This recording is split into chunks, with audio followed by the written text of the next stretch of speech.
कम से कम 5 साल के लिए आपके परिवार के बाहर का कोई अच्छे कांग्रेसी को कांग्रेस पार्टी का अध्यक्ष बना दो, मैं मान लूंगा। अरे मैं मान लूंगा कि नेहरू जी ने ऐसी लोकतांत्रिक परंपराएं पैदा की थी। Another meeting, but yet no outcome. The Congress party has once again delayed the internal polls and election of the new party chief. The Congress party has now decided to hold the presidential elections only after the state elections are over and sometime in June. A new Congress president at any cost is the statement which came out from the party. I'm Pallavi Ghosh, and my one take this week actually tries to make some suggestions to the Congress party, because in case Rahul Gandhi refuses to become the Congress president, then who are the ones who can actually be the alternative?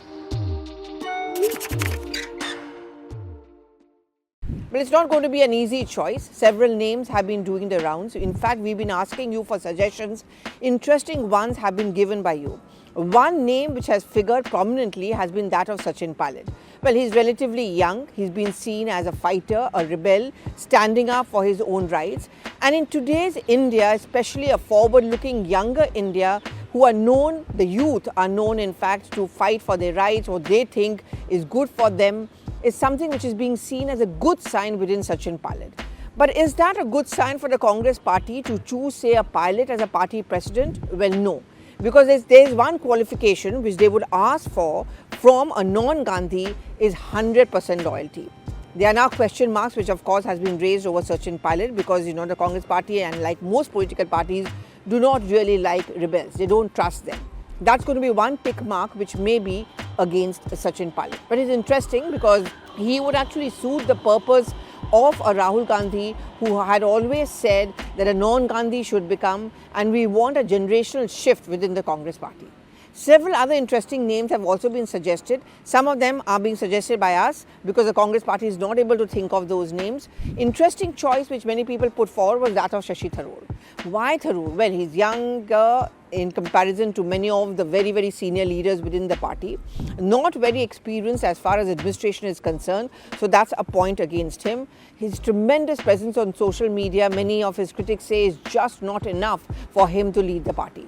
Some say it's a preposterous idea to even suggest that Shashi Tharoor can ever be the party president. They say, leave alone as a party president, he's not even fit enough to be perhaps even a general secretary of the party. That's the criticism against him by many of his detractors within the Congress party. Other names, of course, which have been thrown up is that of Ashok, Gehlot, someone who belongs to an earlier generation, who of course understands, who's a magician, who understands organizational elections, the organizational nitty-gritty. He has an experience, he has the support and trust of both Sonia as well as Rahul Gandhi. Of course, other names like Kamal Nath, Randeep Surjewala, Dipendra Hooda are also being thrown up. But history has shown that anyone who moves away from the legacy of the Gandhis has not been able to keep the party together. That's the unfortunate part, many would say, within the Congress party, but that's the way the party is. At the end of the day, there has to be that one glue which has to keep the party together, and therefore there's this strong pitch which is being going on to bring Rahul Gandhi back as a party president.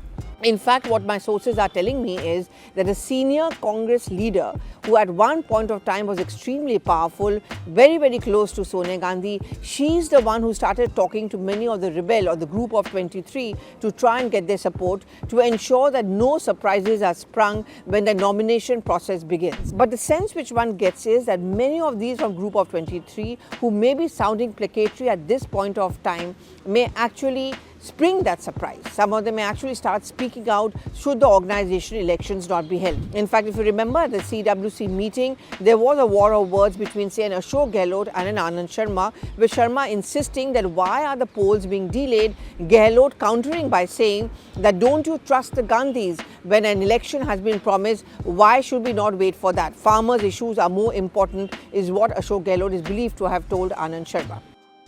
Now, the problem for the Congress party is not a dearth of merit, not a dearth of leadership, but the problem, of course, remains is the fact that no one trusts each other. Like many political parties, but even more so within the Congress party, there are many Congresses within. There are many egos, there are many views, there are many ambitions, and no one is going to actually accept the leadership of the other.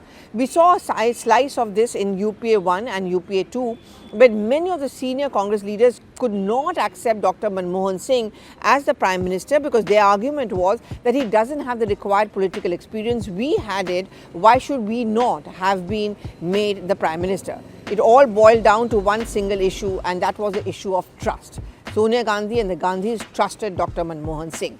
Today, if a non-Gandhi is to become the party president, then that trust factor will become extremely important. Now, of these names that we have been putting forward for you, some of which you have suggested to us, will they enjoy the complete trust of the Gandhis? No, not many of these names will.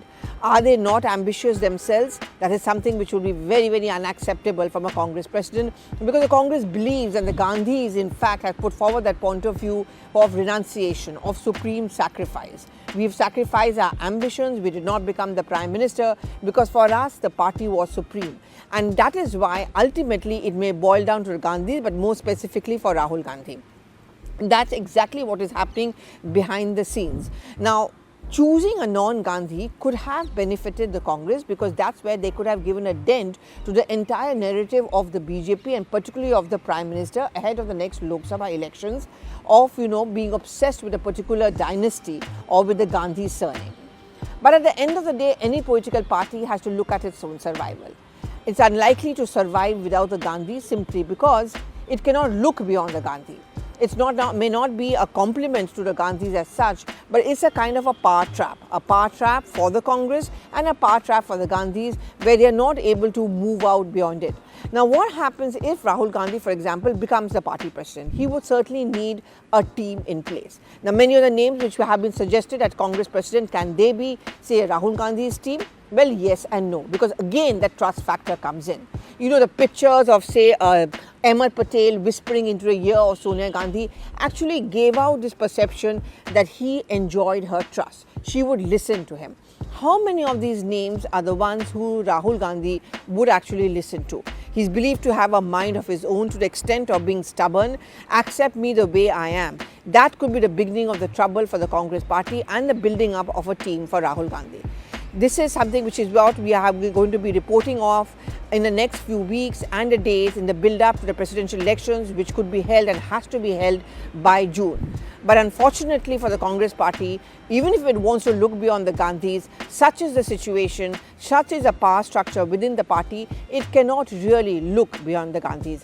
And that has been our take, and the take, interestingly, of many of you who have actually signed off by saying that they cannot ever have a non-Gandhi in recent times. But will the grand old party spring a surprise? We are going to be there to report this to you.